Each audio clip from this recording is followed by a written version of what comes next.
Kinaya kong hindi ma-inlove sa iba dahil mahal kita. Kinaya kong lumaban dahil hindi nawawala yung pag-asa.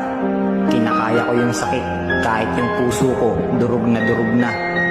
Pero mas kailangan kong kayanin ang katotohanan na wala na talaga. At ang salitang pwede pa ay tinalo ng salitang tama na.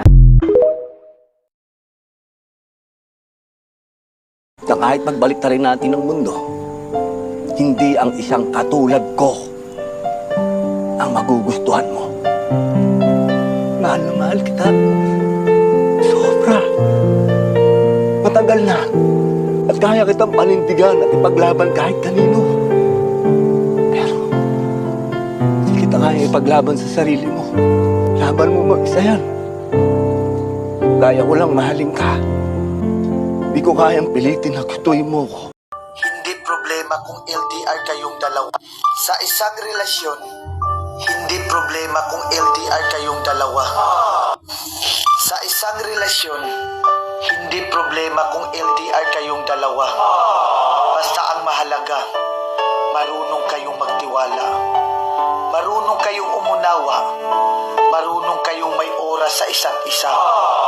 Dahil ang LDR relationship ay hindi binubuo ng 1,000 pangako, 1,000 I love you, 1,000 kondisyon.